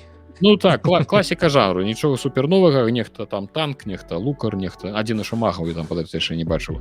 Ну то бок нехта лукар, нехта танк, нехта там з двуручнікам бегае, нехта з алебардай. А тут ажно 8 і конь яшчэ і конь можна і ваўка можна ўзяць. Я узяў коня, ён правда дагэтуль мяне не удзельнічае у бойцы, але ў яго ёсць нейкі удар капытам. Так. І там потым з'яўляецца скіл, що калі ён крыху там прапампуецца, яго можна яшчэ і ў бойцы выкарыстоўваць. Вось і ўся гэта шарага з вами ходзіць па карце. Это так смешна выглядае. А карта выглядае як амаль што нейкая нешта сярэдняе паміж героямі, дзе просто ёсць карта, на якой ёсць нейкія кропкі, дзе вы можете збіраць рэсурсы, ці распачынаць квесты, ці заходзіць у нейкія лакацыі там з гандлярамі. І Westland, калі вы гулялі, такая РПГшка была, там просто ёсць агульная карта, вы па ёй ходзіце, ідзе час, пакуль вы і па ёй ідзіце, ідзе час, ну там дзень, 2-3 гадзіны нейкі, дзень змяняецца ноччу, а потым вы находіце на нейкую кропку цікавасці, і там распачынаецца нейкая актыўнасць, там бойка, напрыклад. І вось Westland, гэта просто чаму прыклад Westland, таму што я это амаль што апошняе, што з такога жанру я гуляў. Вось, вельмі там падобна так самая сістэма. І вось тут я згуляў не то каб супер шмат, але яна ўсё яшчэ раскрываецца. Колькасць геймплейнасцяў у ёй, ну, скажем так, кожны раз яны здзіўляюць, паказвае яшчэ нешта новае, сапраўды. Там вось спачатку 8 чэлікаў, зараз я дадаў вось гэта відэо, каб ты паказаў нам геймплей, гляжу іх там увогуле штук 15, думаю, што ўсе 15 усе будуць на поле бойкі. Я ведаў, што іх можа быць больш, чым 4, па правдзе кажучы. Ну, у мяне ўжо 6, 5, не, колькі 5 шэлікаў, 1 воўк і 1 конь. Дык вось конь пакуль не б'ецца, а вось 6 персонажаў, так, я магу растусаваць 6 персонажаў. 10-11 персонажаў. Я не думаю, што ты іх усіх можаш з сабой напэўна. 4 коні, 2 мядзведзі. Нормальная банда такая. Сабраў дык сабраў ужо. Каго мог ужо палезці? І зайцы пайшлі ўжо нейкія, ты сам. Доктор Айбаліт. І вось і там шмат у чаго, і выжыванне, і гэтых цэлікаў, у кожная свая прафесія, а гэта ж прафесіі не 2, не 3, ты просто кожны раз знаходзіш новую, толькі ты раздаў усім прафесіі сваі чэпчыкам, ты кажаш, хтосьці рыбак, шахцёр, тут ты рыбак, ты будеш повар, ты гэты, ты будеш вон там стучаць, ты будеш дрэвы пілаваць, там уж тут уже шахцёр, хто капаць будзе, іх капаць ніхто не умее, трэба яшчэ да чэка наймаць, каб капаў. Карацей такая, але ну, сюжэтка, квесты, хадзі, збірай, я агульнай гісторыя, так я зразумеў да пачатку, там некая вайна была, мы аднекуль збеглі і ўсё, мы просто ходзім і тыпу намагаемся выжыць нешта такое. Магчыма, там ёсць нейкая галоўная сюжэтная лінія, але я да яе нават яшчэ не дакрануўся. Просто бежанцы ходзяць, усе галодныя, усе бандюкі і ўсё на гэтым.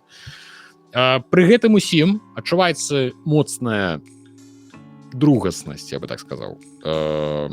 Малабюджэтнасць, другаснасць, такая прастата, ведаеце, баях ці да, на паўсюль дызайне, то бок адчуванне, што гульня зроблена нібыта, ведаеце, у добрым інструментарыі, то бок там які-нибудь Unreal Engine 4 дае табе інструментарый, з якого ты можаш зрабіць гульню, і вось яны з яго зрабілі. То бок нейкія акенцы, все адкрываецца, закрываецца, лакацыі усе то бок калі вы прыходзіце ў вёску, гэта не значыць, што вы па гэтай вёсцы можете хадзіць, ці нават вось як не ведаю, які-нибудь Pillars of Eternity, ці большасць гульняў, у якіх вам не робяць усю лакацыю цалкам, увесь свет, да, то вы просто выходзіце па карце, а потым вы прыходзіце ў нейкую лакацыю, адкрываецца, ну, нейкую кропку, пункт, адкрываецца горад, і вось па гэтаму горадзе там ён невялікая лакацыя, але ён ёсць, ты па ім можаш хадзіць, заходзіць у будыначкі, там гандляр, там рынок, там яшчэ нешта, вы ж пахадзілі, там пагаварылі, не, тут увогуле такого няма, ты просто заходзіш у горад, і просто вось изометрычная статычная картинка, там стаять некалькі персонажаў, ты можаш да іх звярнуцца, пагаварыць, і як бы ўсё. То бок яна вельмі такая умоўная. Яна шмат у чым умоўная. То бок Мгм. шмат якія рэчы робяцца вельмі умоўна, просто націсканнем кнопкі ці там просто нейкі нешта там зарабілі, вось зрабіць нешта, перайсці туды. Ну карацей, некага паглыблення моцнага я пакуль што не адчуў, такую капаш, ну паглыбляешся ў гульню, але я надаў зразумела імёны ўсім сваім бандюкам, і гэта ўжо моя сям'я, і мы ўжо з імі ходзім уже наводзім шораху. Ну я просто пакуль што даю ёй шанец, я подумал, не абавязкова гульня павінна выглядаць як AAA для таго, каб тыпу раней жа не гулялі ў гульні з не самай самавітай графікай і адчувалі нармальна гулялася.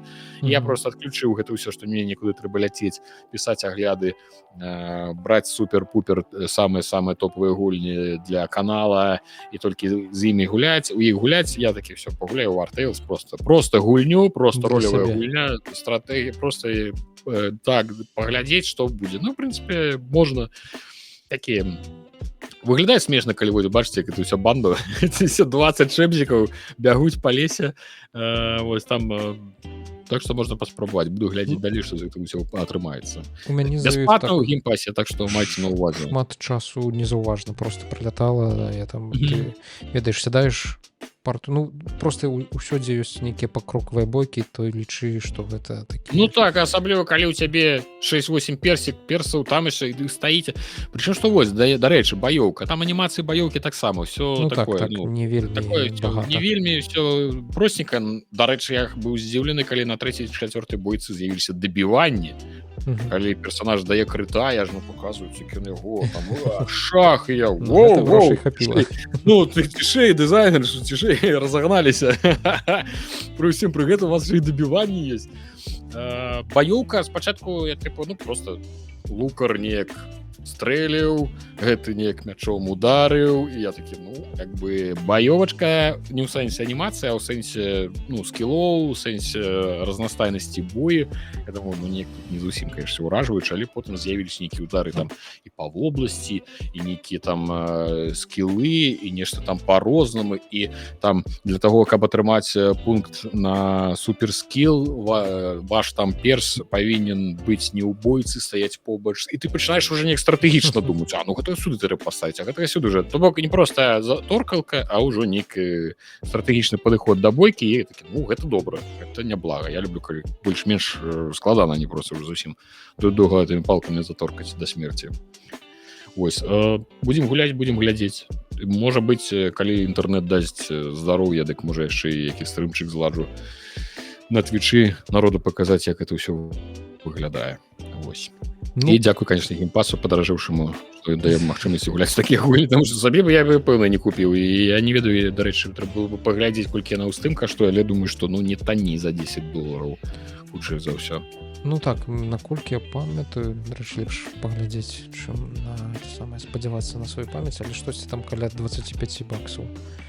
War Tales. Ну так, глядзі, я Ты што робіш? потрапіў просто в это самое $26, $25.99. Моя павага. За 2, але пачакайце, за 20 плюс... $25 яна нармалёва гуляецца, слухай, ты тут гадзінна гуляеш 100-500 у ёй. Не, ну, у гэтым сэнсе так, але... 366 Але пачакайце. гадзін. Лепш набудьце ПК і геймпас, і месяц гуляйце за $10. Ну. Потому что я у ёй же тоже у нейкі момант просто засеў так на... Я ўсё чакаў, яна ж там сапраўды, там же па апісанні там будзе ледзь не ўсё, што захочаш, там уже будзе.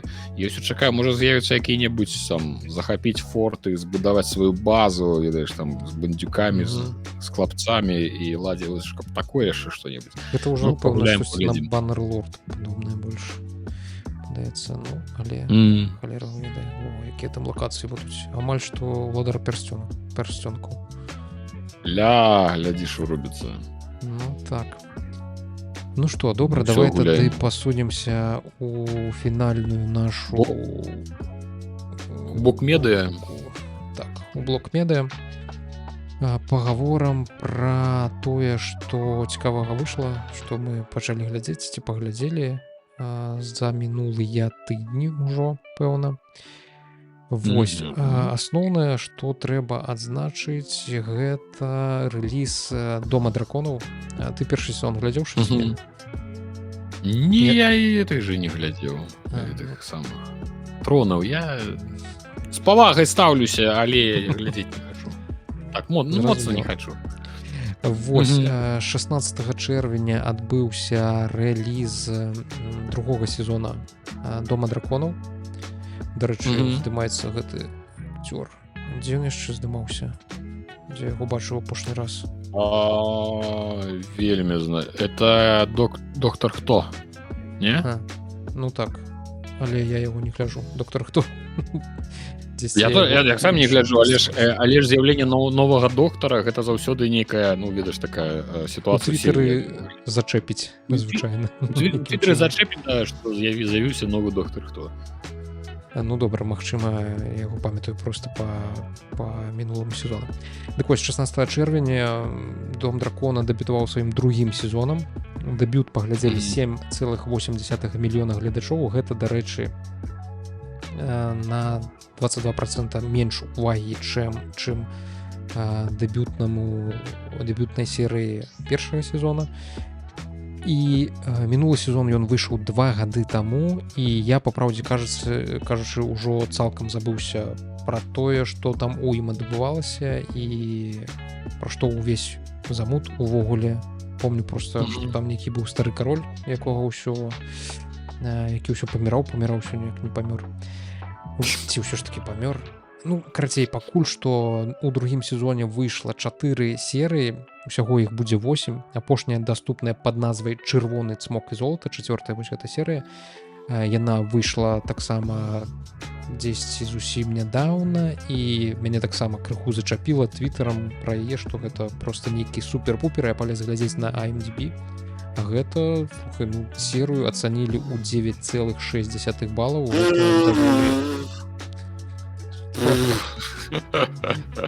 Не, ну гэта да халеры, конечно. Ну так, тут нейкая бойка, карацей, з драконамі адбываецца. 9,6 гэта, ну, такая значная лічба, прычым 36 адзнак, 36 тысяч адзнак. Гэта значыць, што так уразіла гэтая серыя, што вельмі шмат людзей пайшлі і адзначылі яе хутчэй за ўсё на 10 балаў. Калі вось так, это ўсё моцна. Вось, а пакуль што запланавана, што 8-я апошняя серыя выйдзе ў жніўні, 4 жніўня. Не ведаю, ці буду чакаць, пакуль ўсё ж такі яны ўсе разам выйдуць, каб ужо потым у сваім нейкім тэмпе паглядзець больш спакойна, як мне прывычна, ці ўсё ж такі, калі з'явіцца магчымасць, пачну глядзець тое, што ўжо выйшаўшы. Вось, гэта што тычыцца дома драконаў. А пакуль што я пачаў глядзець «Бэбі Рэйндзір». Калі вы глядзелі кіназніжку нашу першую, то пэўна маглі таксама звярнуць на гэты серыял увагу, пра яго плістачка расказвала. У яго не надта высокая адзнака на IMDb 7,8 балаў. Гэта добрая адзнака, проста што яна не нейкая касмічная, яна такая добрая. Вось, аб чым гаворка ў гэтым серыяле. Тут Недаленга комік, ён прыехаў скараць Лондан, але заграз у ролі бармена. І ў яго складваюцца нейкія нездаровыя стасункі з адной з наведвальніц, якая апынецца дасведчанай сталкершай. Што добра, што гэты серыял доўжыцца, кожная серыя, калі я не памыляюся, штосьці каля 25-30 хвілінаў, гэта зусім не шмат, і ты там за сняданкам можаш цалкам спакойна адну серыю паглядзець. Табе не трэба, як ва ўсіх гэтых домах дракона, карацей 50 ці гадзіну увагі прысвячаць нейкай адной серыі. Калі ў цябе яшчэ малое дзіця дома, то 25 хвілін гэта з перапынкамі 10 за гадзіну ты гэтыя 25 хвілін паглядзіш, яшчэ штосьці запомніш. Вось. Дык што магу сказаць, паглядзеўшы 10, 3 ці 4 серыі, серыял цікавы, незвычайны. ты бачыш, як засмоктвае вось гэтага коміка, які выпадкова пазнаёміўся з наведвальніцай, якая потым апынулася сталкершай, крыху такой шалёнай вар'яткай, якая ўжо адседзела некалькі гадоў у цюразе за тое, што ў вязніцы, ну так, у вязніцы за тое, што там за іншым чалавекам вельмі моцна шпіёніла. І вось гэтыя іх узаемаадносіны з аднаго боку, калі ты просто бярэшся за галаву і крычыш, што ты робіш, дурань, просто скажы, што тыпу у нас з тобой нічога не будзе, так, а ты ён пачынае там выдумляць нейкія, ведаеш, адмазкі, каб і не пакрыўдзіць яе, і ў той жа час ён сябе яшчэ глыбей заганяе ў вось гэтую павуцінне вар'яцтва, якое апутвае гэтую жанчыну. Вось серыял цікавы, пакуль што глядзіцца таксама цікава, будзем назіраць далей. Я гляджу, што тут серыі стануць яшчэ больш па адзнаках лепшыя, таму спадзяюся, што такое некае добрае ўражанне ён пра сябе у мяне надалей і пакіне. Вось гэта пра тое, што чаму я пакуль што не хачу глядзець Дом дракона, таму што ён усё ж такі будзе выстрачаць шмат больш часу на тое, каб адну серыю паглядзець. Вось, і калі у вас такая ж сітуацыя, то глядзіце Бэбі Рэйндзір, алянёнак, аляня. Бэмбі. Ну так. Вось, а па-другое, што важна адзначыць, я увогуле не ведаў, што робіцца сіквел «Гладзіятара». Калі вы памятаеце, у 2000 годзе выходзіў з Расселом Кроу такі гістарычны баявік, гістарычная драма «Гладзіятар», яго здымаў Рыдлі Скотт. Ты мне, конечно, прабач, як можна сказаць пра першага «Гладыятара», калі вы памятаеце, быў такі фільм. «Гладыятар» — гэта кіно, пра якое памятаюць, як толькі паглядзелі, і ўсё. Ты яго запомніш на ўсё жыццё. І будзеш яшчэ пераглядаць, можа быць, імаверна. Але ну гэта ж кіно такое, ну ты шо, дзе? Ну слухай, магчыма, у нас сярод нашых гледачоў ёсць тыя, хто толькі нарадзіўся ў 2000 годзе, і яны проста ніколі ў жыцці не бачылі. Цалкам такое зразумела. Дык вось, выйшаў знянацку для мяне трэйлер другога гладыятара.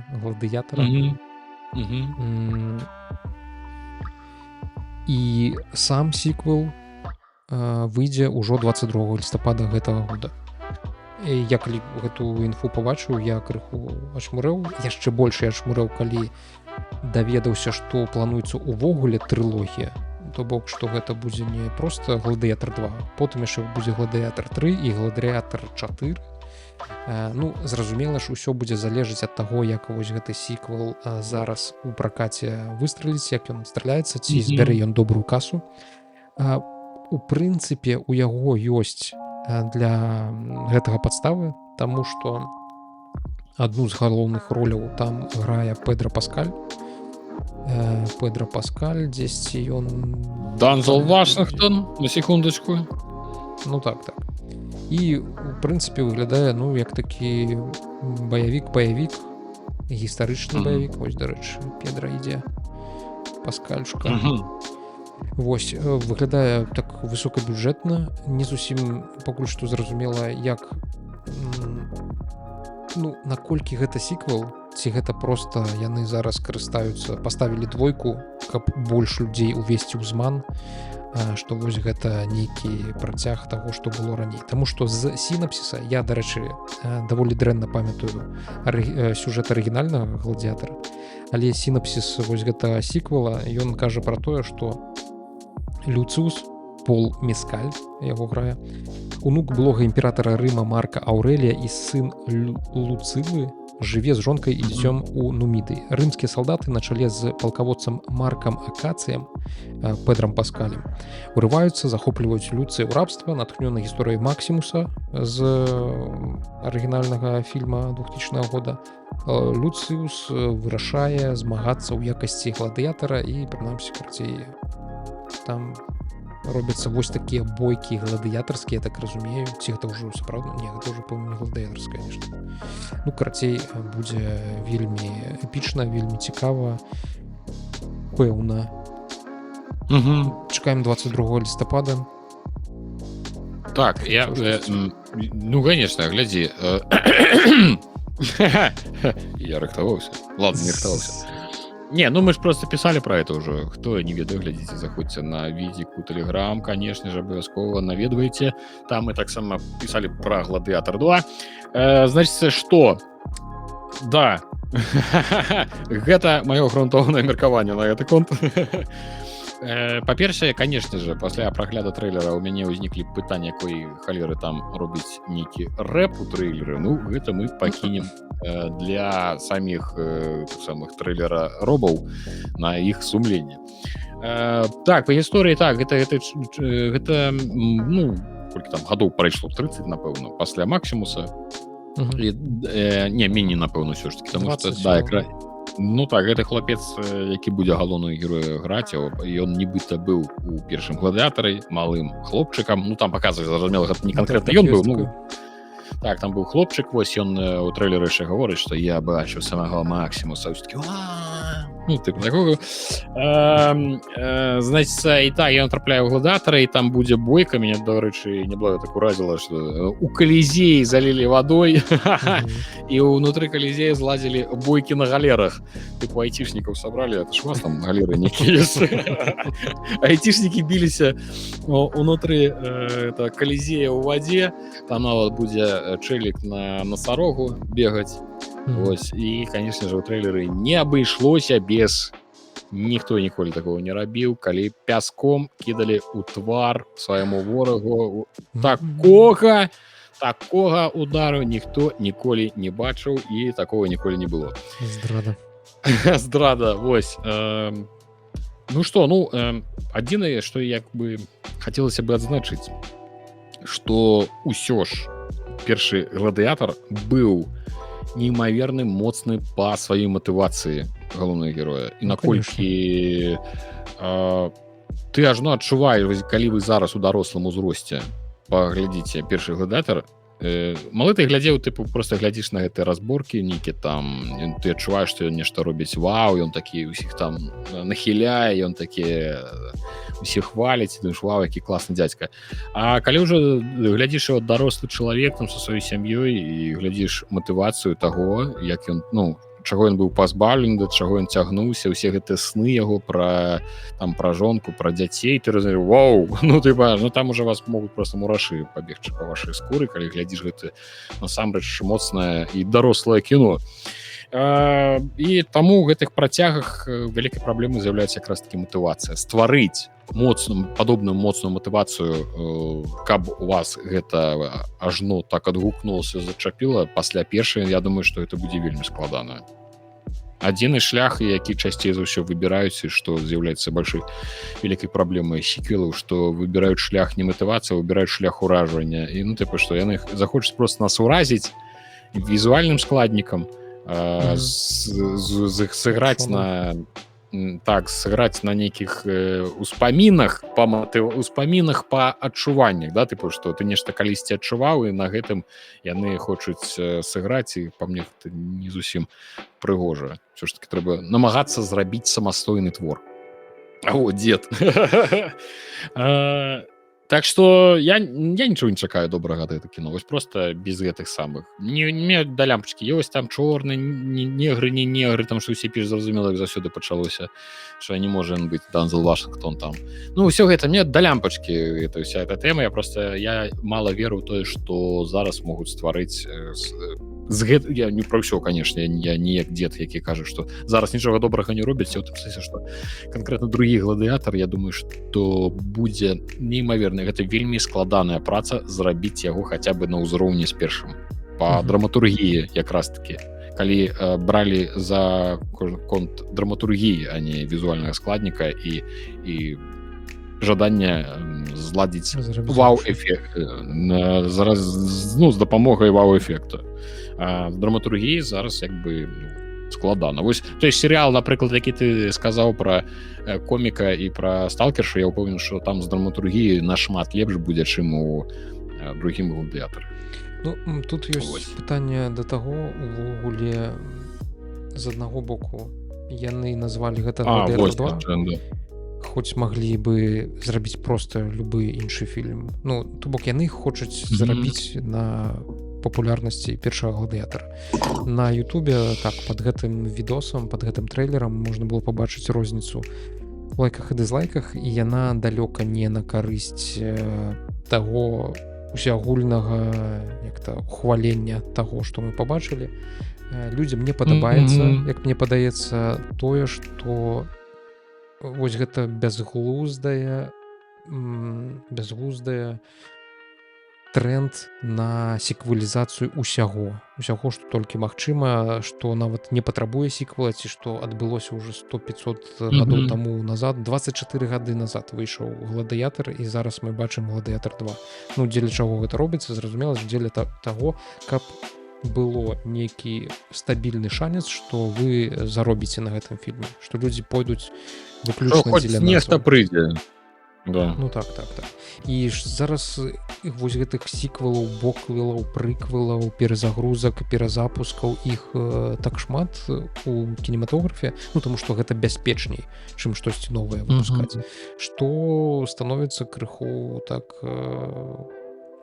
сумна ад гэтага, ад таго, што пэўна не так шмат нейкіх ідэй.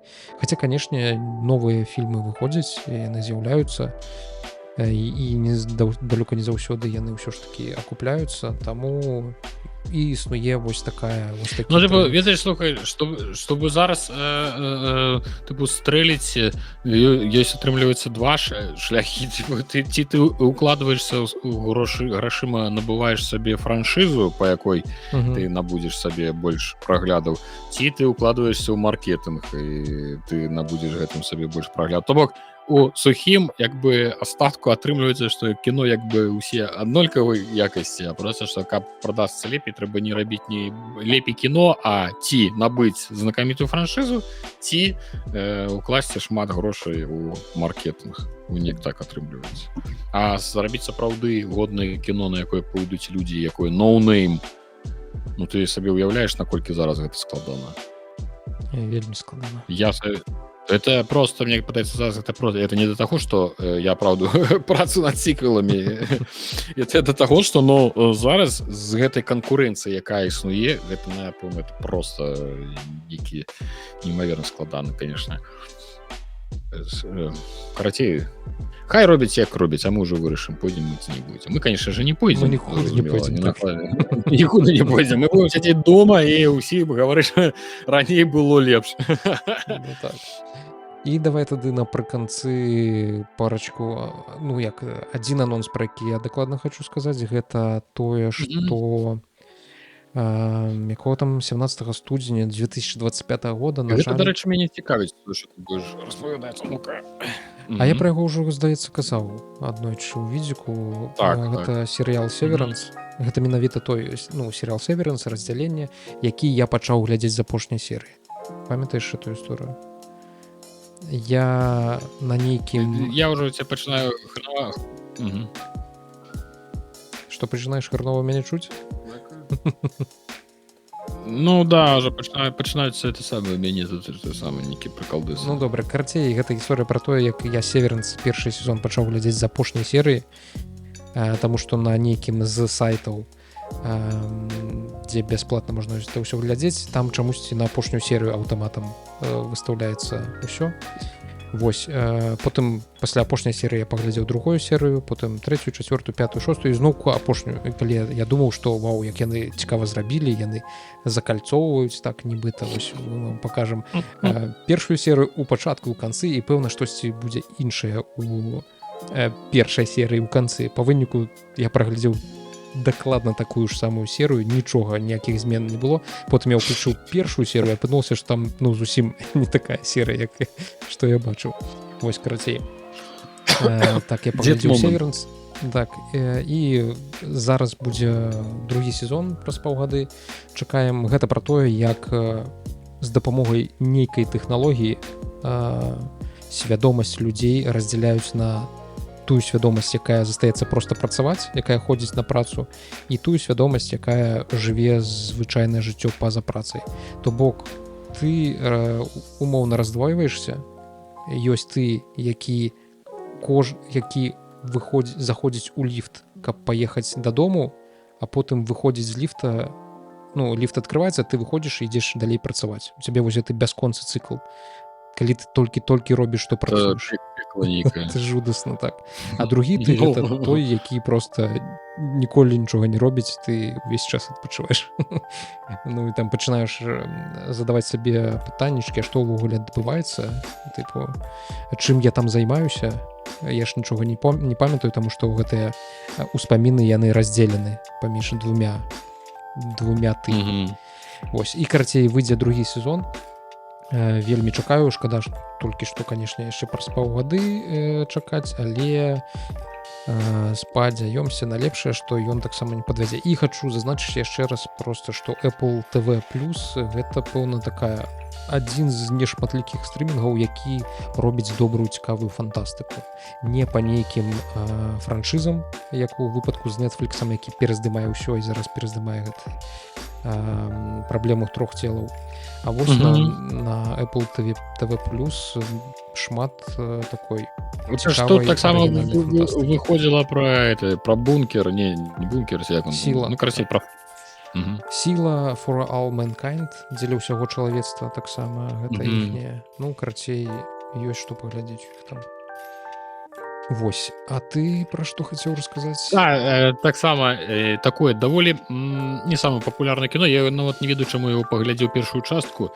Называется «Платформа». Гэта з чарады тых самых кіно, ведаеш, дзе людзі трапляюць нейкія ці то умовы, ці то нейкіх эксперыментаў, ці то нейкіх зачыненых замкнёных памяшканняў, яны намагаюцца ці то выбрацца, ці зразумець, што ўвогуле адбываецца. Ну, ведаеш, такія розныя там былі там, это як «Піла», «Куб», эксперимент, ну, карацей, шмат таких было фільмаў якасных і не супер якасных. Вось было такое кіно, я не памятаю, калі ён там выходзіла, «Платформа».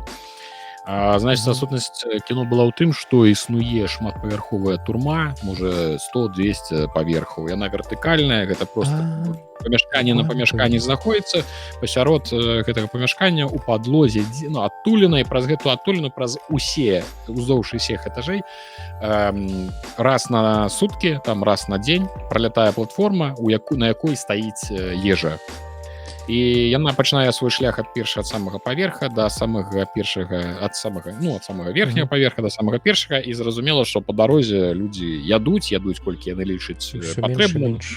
І ўсё менш і менш застаецца, яны наядаюцца, і колькі там зразумела, што да першых паверхаў нічога не даходзіць, нават ні талеркі на посуд не даходзіць, нават не то, што гаварыць пра нейкія там аб'едкі. Вось, і для такіх фільмы гэта звычайна тыпу акрамя ідэі яны звычайна нічога не могуць табе прапанаваць больш, да, тыпу, што ўсё будуецца вакол цікавай ідэі, але сама там, як правіла, тая ж сама драматургія, рэжысура, аператарская праца і ўсё гэта астатняе звычайна знаходзіцца на нейкім такім даволі абыякавым узроўні. Вось, але «Платформа» першая мне не скажу, што гэта выдатнае кіно, але паглядзець паглядзець можна. Яно даволі трымае у захапленні. Яшчэ адна фішка ў тым, што там кожны месяц усе гэтыя людзі мяняюцца месцамі выпадкова. То бок ты мог знаходзіцца на самым версе добра кушаць, а праз месяц цябе закіне на самы низ, і ты там увогуле есці не будзеш. І вот так вот увесь час нешта адбываецца ў гэты кругаворот людзей, і ты ўвесь час намагаешся разабрацца, ці то яны адмыслова, ці мы тут усе гэтыя самыя у турме, ці мы па сваёй ці мы волі тут усе з'явіліся, як мы з'явіліся, а што ўнізе, а колькі паверхаў, і ўсё гэтыя пытанні яны паўстаюць, і табе цікава даведацца пра гэта ўсё, і гэта ўсё неяк так зроблена, што можна глядзець, і яно даволі цікава. І вось зараз прадставілі сіквел, другую частку, я не ведаю, ці это пачатак ці канец, карацей, другую частку і тут уже ўсё больш нейкае агрэсіўнае баявітае, уже бачна нейкі там зарубы крывішча ідзе, так што нас чакае ці ладно, не буду спойлерыць, тому што ўсё ж таки да, можна выпадкова наспойлерыць. Вось ну гэта кіно, якое бы я сабе пазначыў. Ну, типа, не пойти, конечно, не в кинотеатр, типа, кого мы обманываем? И, конечно, не зрозумело не пойти в кинотеатр, а не себе записать, поглядеть, ну, кстати, не на кассету, это самое, позначить себе и потом поглядеть, выходит 4 кастрычника, дарыць мой день народжения. Вот такая милая это самое. Так что кіно адзначце сабе, пазначце, паглядзець першую частку, хто не глядзеў і вы любіце нейкія такія трылеры фантастыкі, ну можна паглядзець, можна, не гаўно. Сапраўды. Вось на гэтым у нас у прынцыпе ўсё скончылася. Дарэчы, на каментарыі не будзем адказваць, таму што я ведаю, што я паглядзеў, па-першае, шмат часу прайшло, па-другое, там нічого такого, каб нас выклікалі на спрэчку ці удакладнялі нейкія моманты, нічого такого не было.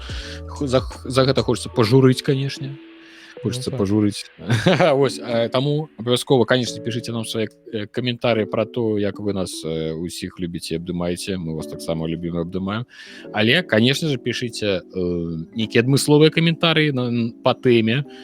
Ці ви з нами не згодны, ці згодны, ці нейкі цікавыя падрабязнасці ведаеце, пра што не ведаем мы, ці насуперак нашым меркаванням выдайце нам сваё меркаванне. Вось і мы на розныя гэтыя цікавыя каментарі заўсёды мы іх у наступным відзіку, напрыканцы наступнага відзіка мы абавязкова іх прачытаем і дадзім свае каментарі на ваш каментарый.